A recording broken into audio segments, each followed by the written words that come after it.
Good morning students.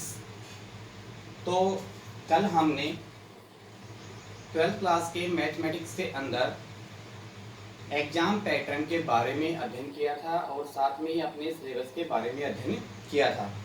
तो वहाँ पर आपने देखा कि कितने क्वेश्चन आने वाले हैं, 30 क्वेश्चन आने वाले हैं और उसमें आपको बता दिया गया कि पहले 10 क्वेश्चन 1 नंबर के थे, 5 क्वेश्चन 2 नंबर के थे, 10 क्वेश्चन 3 नंबर के थे और 5 क्वेश्चन 6 नंबर के थे। सिलेबस में आपके 16 चैप्टर हैं और प्रत्येक चैप्टर कितने अंक का है और साथ में उस चैप्टर से कितने परसेंट कितने कितने अंक के आने वाले हैं, ये सभी आपको बता दिया गया है। अब अपने क्लास के अंदर संयुक्त फलन, प्रतिलोम, वर्तीय फलन, थर्ड आव्यूह है और फोर्थ सारणिक है और 5 क्या है, व्युत्क्रम, आव्यूह एवं रैखिक समीकरण, चैप्टर नंबर 5 अपन पढ़ेंगे। तो यहाँ से आप देखोगे आपका चैप्टर है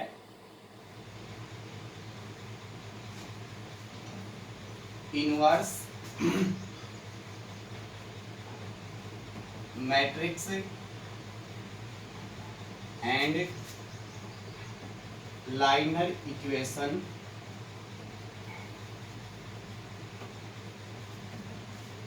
यानी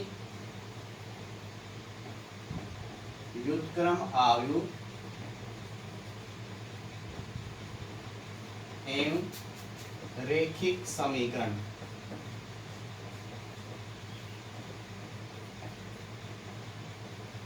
ये चैप्टर का अपन क्या करेंगे, अध्ययन करेंगे और इसका पूर्णांक जो है इस चैप्टर का वो कितने नंबर का है, 4 नंबर का।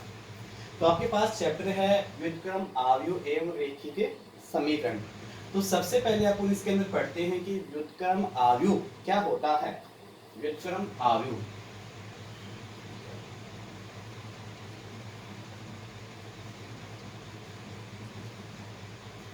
व्युत्क्रम आव्यूह क्या होता है, किसी वर्ग आव्यूह ए का सारणिक ए का मान 0 के बराबर नहीं है तो उसे क्या कहते हैं, व्युत्क्रम आव्यूह कहते हैं। तो आप देखोगे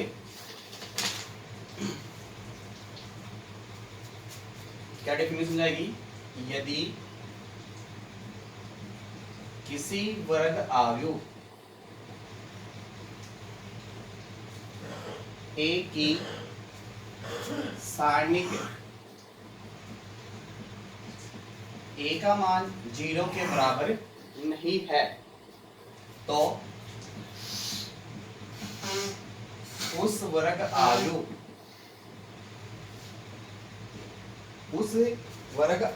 ए को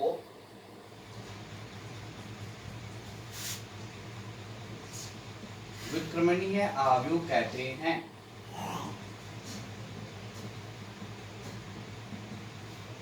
व्युत्क्रमणीय आव्यूह क्या होता है, यदि किसी वर्ग आव्यूह ए की सारणिक ए का मान 0 के बराबर नहीं है तो उस वर्ग आव्यूह ए को व्युत्क्रमणीय आव्यूह ए का व्युत्क्रमणीय आव्यूह कहते हैं। ए का व्युत्क्रमणीय आव्यूह कहते हैं।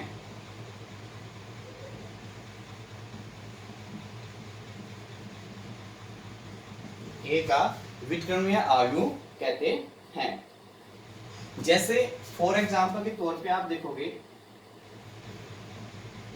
जैसे आपने कोई आव्यूह ले लिया ए,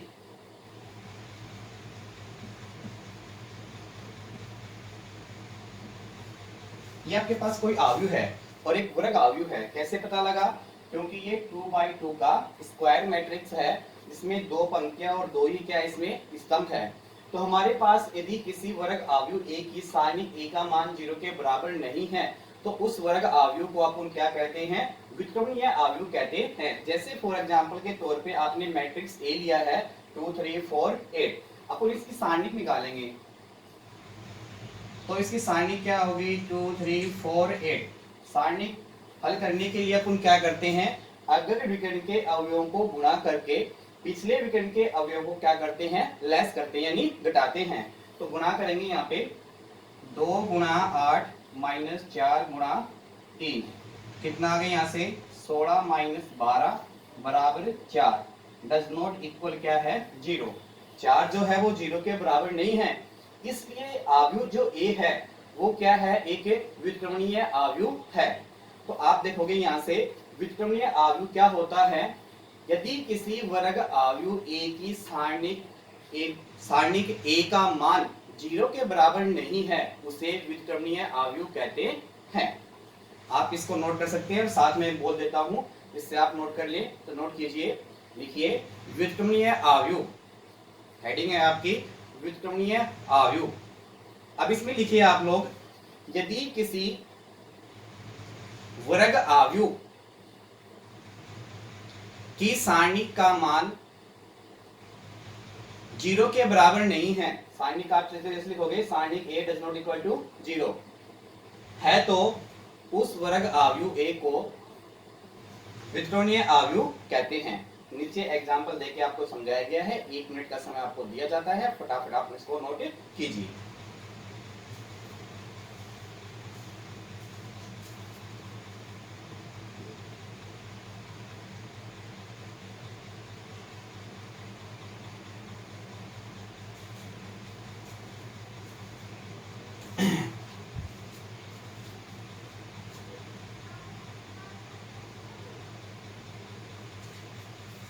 आशा करते हैं कि आपने नोट कर लिया होगा। अब इसी के अंदर आप देखोगे अव्युत्क्रमणीय अवयव,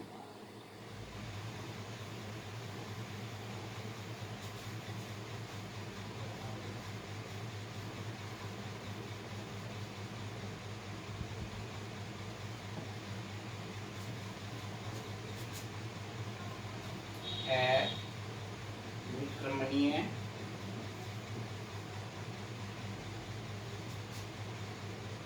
अवयव।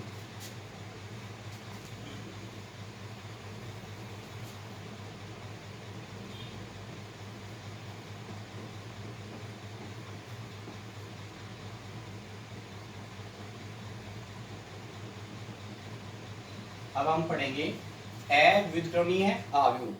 तो इसी में क्या होता है, यदि किसी वर्ग अवयव a की सारणिक का मान क्या हो 0 के बराबर है, 0 के बराबर है, तो उस वर्ग अवयव a को व्युत्क्रमणीय, तो क्या बन जाएगा, ये अव्युत्क्रमणीय अवयव कहते हैं। तो आपने देखा व्युत्क्रमणीय अवयव क्या होता है, यदि किसी वर्ग अवयव a की सारणिक का मान 0 के बराबर नहीं है तो कैसा है, व्युत्क्रमणीय अवयव है, और सारणिक का मान 0 के बराबर है तो कैसा है, अव्युत्क्रमणीय अवयव है। जैसे फॉर एग्जांपल के तौर पे आप देखोगे, कोई भी आप एक एग्जांपल ले सकते हो, ये आपके पास कोई वर्ग अवयव है, तो इसकी सारणिक का मान ज्ञात करेंगे। सारणिक a का मान जो है ज्ञात करने के लिए, सारणिक को सोल्व करने के लिए तुम क्या करते हैं, अगर विकर्ण के अवयव को गुणा करके पिछले विकर्ण के अवयव को गुणा कर उसमें से घटाते हैं। तो यहाँ से आप देखोगे 2 गुणा 8 माइनस 4 गुणा 4 इक्वल 16 माइनस 16 इक्वल 0। तो यहाँ पे देख रहे हो सारणिक a का मान कितना आ गया, 0। तो ये कैसा हो गया, अव्युत्क्रमणीय अवयव हो गया। तो फटाफट नोट कीजिए, हेडिंग डालिए और लिखिए अव्युत्क्रमणीय अवयव। लिखिए यदि किसी वर्ग अवयव a की सारणिक का मान 0 के बराबर है तो उस वर्ग अवयव a को अव्युत्क्रमणीय अवयव कहते हैं। नीचे एग्जाम्पल देके आपको समझाया गया है, फटाफट 1 मिनट का समय आपको दिया जाता है और इसको नोट कीजिए।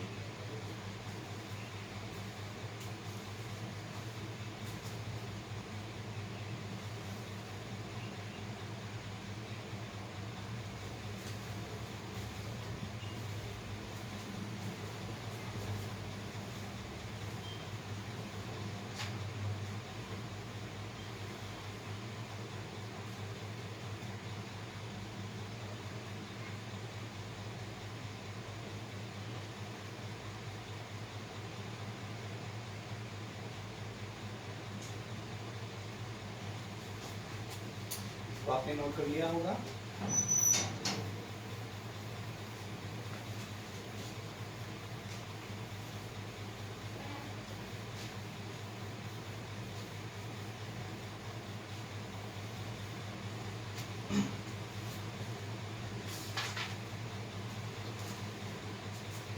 नेक्स्ट टॉपिक है वर्ग आयु का सहखंडज आयु।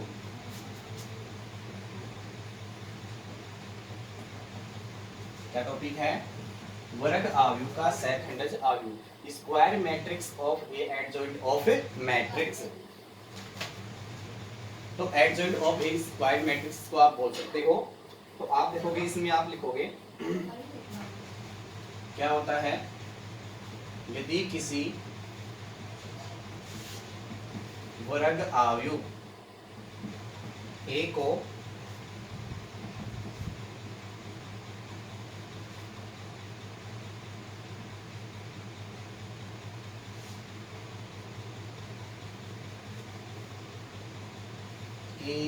सारणिक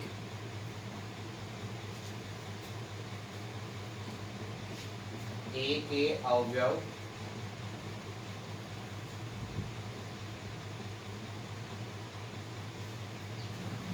का ए के अवयव ए आई जे का सहखंड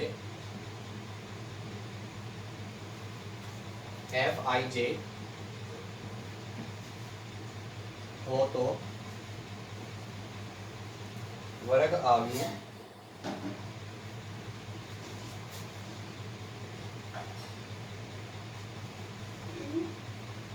एफ आई जे का परिवर्त आयु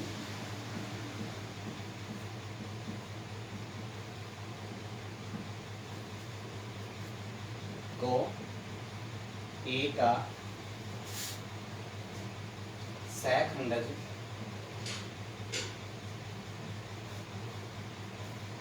आयु कहते हैं।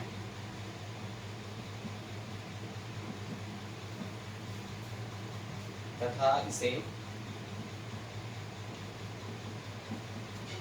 ए डी जे ए से व्यक्त करते हैं।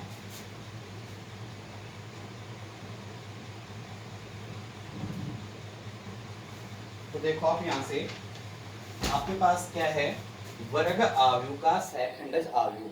यानी अभी तक आपने क्या है, किसी आयु का सहखंड निकाला था, इसमें आपने पढ़ा था एफ आई जे इक्वल -1 की पावर आई प्लस जे इंटू ए आई जे, जहाँ पे कैपिटल ए आई जे आपका क्या था, किसी सारणी का उप सारणिक था वो। तो आप देखोगे यहाँ से अपन क्या है, किसी आयु के प्रत्येक अवयव को क्या निकालेंगे, सहखंड निकाल लेंगे, और सहखंड से एक आयु बनेगा, उस आयु का अपन ट्रांसपोज निकालेंगे, तो वो क्या बन जाएगा हमारे पास, adjoint of a square matrix बन जाएगा। यानी किसी वर्ग आयु ए की सारणी के अवयव ए आई जे का क्या निकालोगे आप लोग, सहखंड। यानी वर्ग आयु के प्रत्येक अवयव का सहखंड निकालेंगे, जो क्या होगा, एफ आई जे होगा। तो उस वर्ग आयु एफ आई जे को, इस एफ आई जे अपने पास प्राप्त होने के बाद भी क्या निकालेंगे अपन, ट्रांसपोज निकालेंगे, परिवर्त आयु।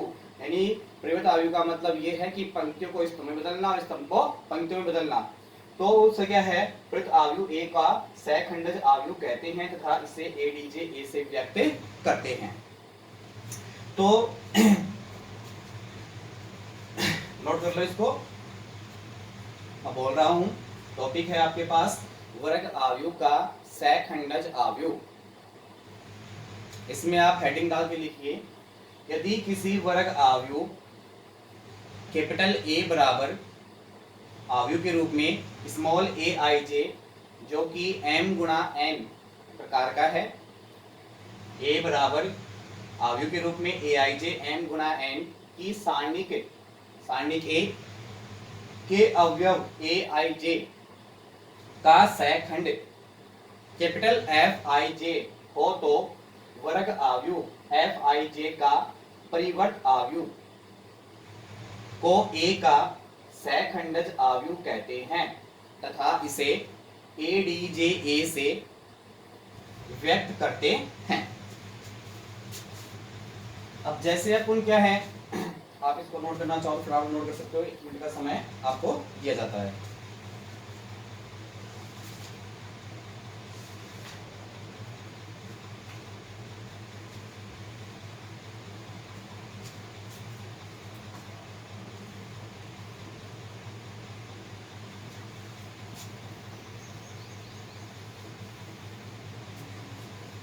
आशा करते हैं कि आपने नोट कर लिया होगा।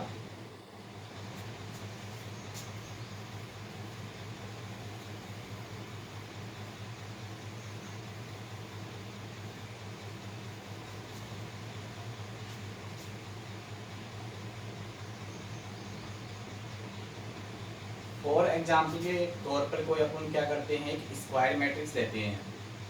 जैसे आपने ले लिया 3 2 5 1 0 2 4 1 0। ये हमारे पास 3 by 3 का एक स्क्वायर मैट्रिक्स है। और इसका अपन क्या निकालेंगे, adjoint of square matrix of adjoint निकालेंगे। यदि adjoint of a square matrix यानी वर्ग आव्यूह का सहखंडज आव्यूह अपने को ज्ञात करना है ADJ। तो सबसे पहले अपन क्या करते हैं, इस आव्यूह के क्या करते हैं, इस आव्यूह के प्रत्येक अवयव का क्या निकालते हैं, सहखंड निकालते हैं। तो सहखंड के बारे में आपने पढ़ा था Fij इक्वल -1 की power I plus j into capital Aij। ये हमारा सहखंड निकालने का फॉर्मूला होता है। तो जैसे हमारे पास इसका क्रम क्या होता है, 1 1 होता है। तो क्या आएगा अपने पास F11 -1 की पावर 1 प्लस 1 और इंटू क्या जाएगा A11। तो आप देखोगे यहाँ से माइनस की पावर कितनी है, 2 है। तो माइनस की पावर -1 की पावर जो सम होती है तो उसका मान पॉजिटिव होता है, और विषम होती है तो उसका मान कैसा होता है, नेगेटिव होता है। तो इसका मान पॉजिटिव आ जाएगा। और A11 निकालनी है 3 की उपसारणिक। तो 3 की उपसारणिक क्या होगी यहाँ पे 0 2 0 0 2 1 0। अब इसको सोल्व करेंगे, 0 गुणा 0 और 2 गुणा 1 तो -2। कितना आ गया हमारे पास, -2। इसी प्रकार से अपन अब डायरेक्ट निकालेंगे, इसका क्रम कितना है 1 2। अब मान देखो पॉजिटिव रहेगा नेगेटिव, आपको याद होगा कि plus minus plus minus plus minus plus minus plus. तो आप देखोगे इसका मान प्लस है, देखो प्लस का ही आया है, इसका मान क्या रहेगा माइनस का। तो -12 जाएगा। इसका उपसारणिक आप देखोगे तो आपको क्या है, ये पंक्ति और ये स्तंभ क्या करना है, गमन करना है। तो शेष क्या बच गया 1 2 और 4 0। सोल्व करोगे तो 0 -12 है, 0 माइनस 4 दूनी 8 यानी 8 आ गया। तो कितना आ गया, माइनस का क्या हो जाएगा, प्लस के 8 हो जाएगा।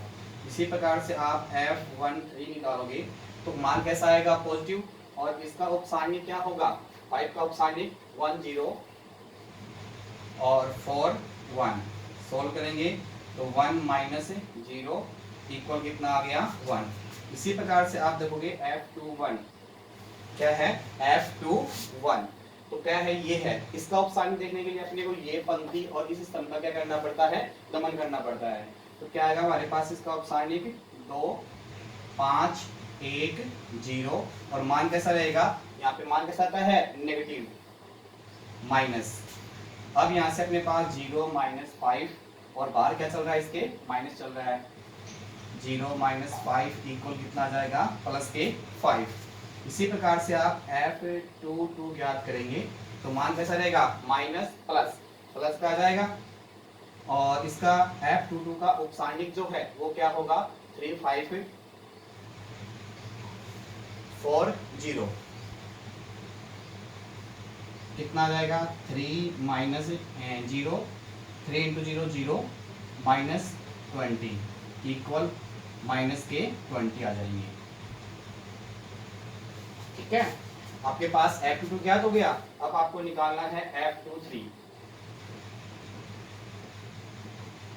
तो F23 निकालेंगे तो इसका उपसारणिक कितना होगा, मान कैसा रहेगा नेगेटिव। तो पहले आपको ये देखना है मान कैसा है इसका नेगेटिव, और इसका उपसारणिक कितना है, आप यहाँ देखोगे 3 2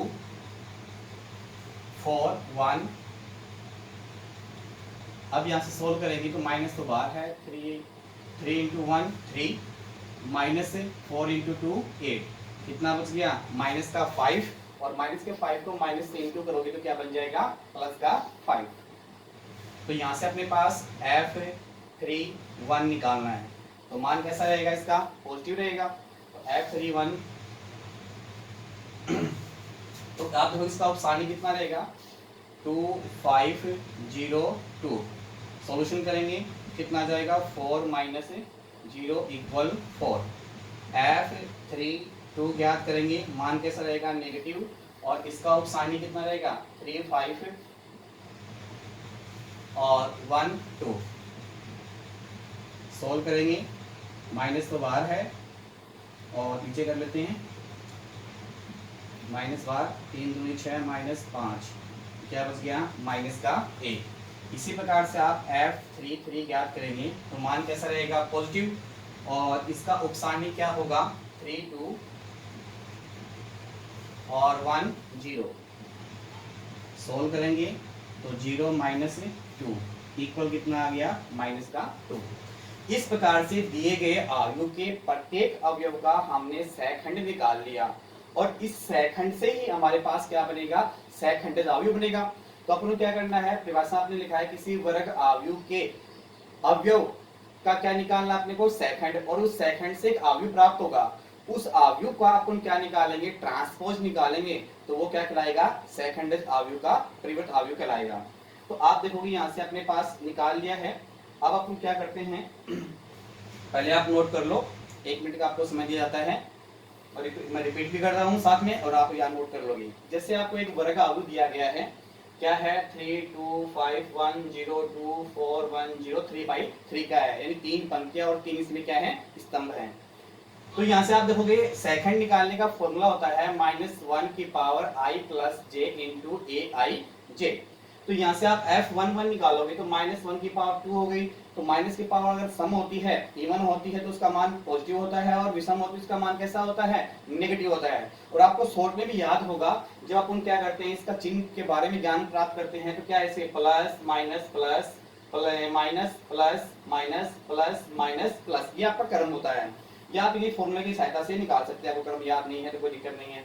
तो यहाँ से आप देखोगे आपने A11 का मतलब उपसारणी, तो आप देखोगे 3 की उपसारणी कितनी होगी, आपको ये पंक्ति और ये स्तंभ को क्या करना है छुपा लेना है, तो शेष क्या बचेगा 0 2 1 0। आपने लिखा कितना आ गया 0 इंटू 0 0, 1 इंटू 2 कितना आ गया माइनस का 2 आ जाएगा। इसी प्रकार से 1 2, ये इसका क्रम कितना है 1 2 है, तो इसका उपसारणी क्या होगा, आपने वो ये पंक्ति और ये स्तंभ छुपाना है, तो क्या बच गया 1 2 4 0 1 2 4 0। मान कैसा है नेगेटिव, 1 को इंटू करोगे 0 से कितना आ जाएगा 0, और माइनस 2 इंटू 4 माइनस के 8, माइनस 8 इंटू माइनस तो प्लस का 8 आ जाएगा।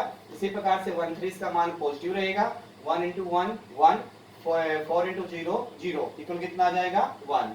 इसी प्रकार से 2 1 निकालोगे तो 2 1 का जो मान क्रम होता है वो नेगेटिव होता है, तो यहाँ से 2 into 0 2 2 into 0 into 0, minus 5 into 1 क्या जाएगा माइनस का 5, माइनस 5 को माइनस से इंटू करोगे क्या आ जाएगा प्लस का 5 आ जाएगा। अब देखोगे F22 कौन सा आपके पास, ये इसका क्रम कैसा होता है पॉजिटिव होता है, तो अपने को क्या करना है ये पंक्ति और इस स्तंभ को छुपाना, शेष मान क्या बच गया 3 5 4 0 3 5 4 0, 3 इंटू 0 0, माइनस 4 इंटू 5 माइनस के 20 हो जाएगा, माइनस का 20 आ जाएगा। इसलिए 2 3 ये लास्ट वाला, इसका उपसारणी क्या होगा 3 2 4 1, 3 2 4 1, मान नेगेटिव है क्रम के अनुसार। अब यहाँ से देखोगे 3 और माइनस के 8, तो माइनस के 8 और प्लस के 3 तो क्या बच गए माइनस के 5, माइनस इंटू क्या बन जाएगा प्लस का 5। यहाँ से देखोगे F31 निकालोगे, F31 कौन सा है ये, तो इसका उपसारणी कितना होगा 2 5 0 2, ये आगे अपने पास 2 इंटू 2 क्या आ जाएगा 4, और 0 इंटू 5 कितना आ जाएगा 0, कितना आ जाएगा 4।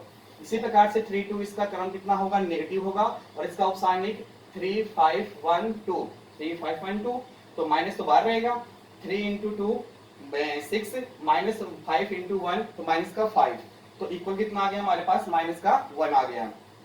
F33 है 3 इंटू 0 0, माइनस 1 इंटू 2 माइनस का 2, तो यहाँ कितना आ जाएगा माइनस का 2। इस प्रकार से आपने दिए गए वर्ग आयु के प्रत्येक अवयव का सेकंड निकाल लिया। अब इस सेकंड आयु से अपन क्या बनाते हैं सेकंड आयु बनाते हैं, तो यहाँ से अपन देखेंगे Fij,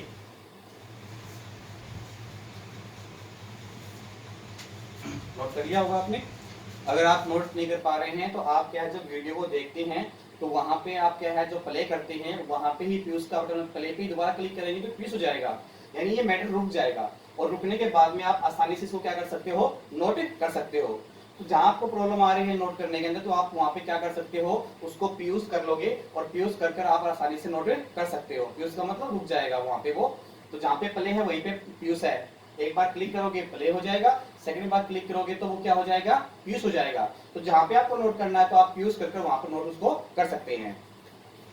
अब आप देखोगे यहां से आपका एफ आई जे क्या प्राप्त हो गया, क्रम के अनुसार लिखना है। F11 की वैल्यू कितनी है माइनस के 2, F12 की वैल्यू कितनी है 8, इसी प्रकार से F13 की वैल्यू कितनी है 1, इसी प्रकार से F21 की वैल्यू कितनी है 5, इसी प्रकार से आप देखोगे माइनस के 20 प्लस के 5, 31 की वैल्यू कितनी है 4, 32 की वैल्यू कितनी है, F32 की वैल्यू -1 और F3 की वैल्यू कितनी है -2। तो ये आपकी दिए गए वर्ग आव्यूह का क्या प्राप्त हो गया, अपने को सहखंडज आव्यूह प्राप्त हो गया। आपको निकालना क्या है, इसका एडजॉइंट निकालना है, सहखंडज आव्यूह किसका, वर्ग आव्यूह का। तो अपन क्या करेंगे यहाँ से, अब आपको निकालना क्या है, ए डी जे ए निकालना है। तो वो क्या होता है अपने पास एफ आई जे का क्या निकालना अपने को, ट्रांसपोज, यानी इस आव्यूह क्या करना अपने को, ट्रांसपोज करना है। तो अपन करेंगे, आपको आव्यूह क्या है -2 8 1 5 -20 5 4 -1 -2 का अपने को क्या है, ट्रांसपोज करना है परिवृत आव्यूह। तो परिवृत आव्यूह अपन क्या करते हैं, सभी पंक्तियों को स्तंभ में कन्वर्ट करें या सभी स्तंभों को पंक्तियों में कन्वर्ट करें। तो अपन क्या करते हैं, सभी पंक्तियों को स्तंभ में कन्वर्ट कर देते हैं। जैसे -2 8 1 5 -20 और 5 4 -1 और -2, ये हमारे पास क्या प्राप्त हो गया, ए डी जे ए, यानी वर्ग आव्यूह ए का सहखंडज आव्यूह प्राप्त हो गया। Adjoint of a square matrix आपने ज्ञात किया। तो आपने देखा किसी वर्ग आव्यूह का सहखंडज आव्यूह क्या होता है, किसी वर्ग आव्यूह के प्रत्येक अवयव का सहखंड निकालने के बाद में एक सहखंड का आव्यूह प्राप्त होगा एफ आई जे। उस एफ आई जे का अपन ट्रांसपोज निकालेंगे तो वो क्या बनता है हमारे पास, वर्ग आव्यूह का सहखंडज आव्यूह या adjoint of a square matrix. इसको अपन शॉर्ट में एडीजे ए से क्या करते हैं, व्यक्त करते हैं। तो आप इसको नोट करोगे तो आप इसको यूज करके नोट कर सकते हो आसानी से।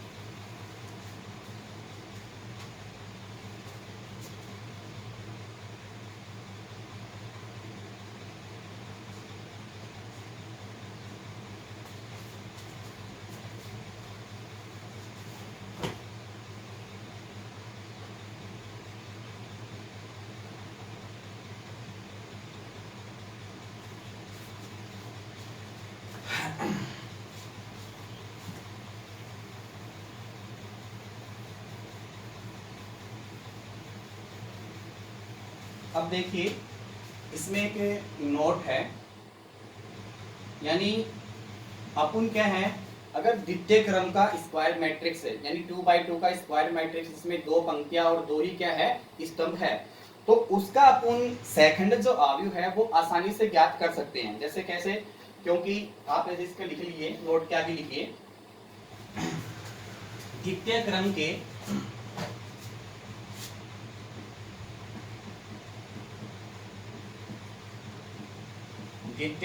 के आव्यूह ए का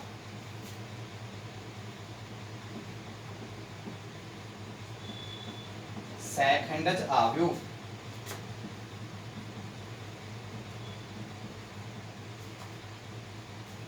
प्राप्त करने के लिए ए के अग्रज विकर्ण के अवयव का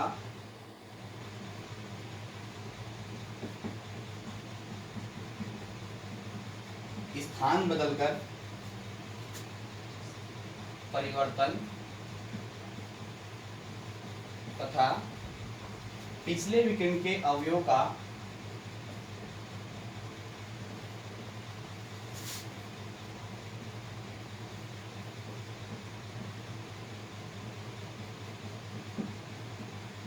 चिन्ह परिवर्तित कर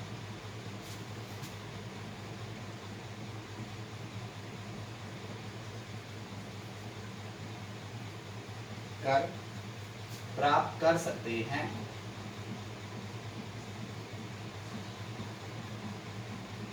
मतलब हमें क्या है, द्वितीय क्रम के स्क्वायर मैट्रिक्स, द्वितीय क्रम के वर्ग अवयव का सहखंडज अवयव निकालना है तो अपन डायरेक्ट निकाल सकते हैं।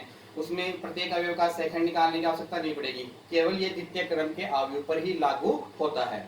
उसमें क्या करना होता है, द्वितीय क्रम के वर्ग अवयव, द्वितीय क्रम के वर्ग अवयव जो है उसका सहखंडज ज्ञात करने के लिए अपन क्या करते हैं, ए के अग्रग विकर्ण के अवयव का तो क्या कर देंगे, स्थान बदल देंगे और पिछले विकर्ण के अवयव का चिन्ह परिवर्तित कर आसानी से प्राप्त कर सकते हैं। और कैसे करेंगे वो देखिए आप लोग। जैसे आपने कोई एग्जांपल ले लिया, जैसे आपने अवयव ए ले लिया 2 5 और -3 1, ये आपने 2/2 का कोई स्क्वायर मैट्रिक्स ले लिया तो इसका अपन डायरेक्ट एडीजे निकाल सकते हैं। एडीजे ए कैसे निकालेंगे, क्या करना है, अग्र विकर्ण, तो ये अग्र विकर्ण होता है, ये कौन सा होता है, अग्र विकर्ण, और ये क्या होता है, पिछला विकर्ण। तो अग्र विकर्ण के अवयव को आपस में क्या करना है, एक्सचेंज करना है, परिवर्तन करना है। तो अपन क्या करेंगे, 2 के स्थान पे क्या आ जाएगा 1 और 1 के स्थान पे क्या आ जाएगा 2, ये दोनों आपस में क्या हो गए, एक्सचेंज हो गए। और इनका केवल चिन्ह परिवर्तित करना है, तो चिन्ह परिवर्तित करने के लिए प्लस का है, किसका हो जाएगा, माइनस का, और ये माइनस का किसका हो जाएगा, प्लस का। तो इस प्रकार से आपने डायरेक्ट आसानी से 2/2 का स्क्वायर मैट्रिक्स का एडजॉइंट मैट्रिक्स आपने निकाल दिया। कैसे निकालोगे, अग्र विकर्ण के अवयव का स्थान चेंज कर कर और पिछले विकर्ण के अवयव को चिन्ह परिवर्तित कर कर अपन द्वितीय क्रम के इस वर्ग अवयव का सहखंडज अवयव आसानी से ज्ञात कर सकते हैं। तो आपको क्या करना है, अब काफी लंबा वीडियो हो जाएगा, फिर बाद में प्रॉब्लम हो जाएगी। तो अपन क्या है, आपने आज जो पढ़ा है उसको आप फेयर कॉपी में नोट करोगे और साथ में उसको क्या करोगे, याद करोगे। ये फटाफट आप नोट कीजिए, मैं बोल रहा हूं।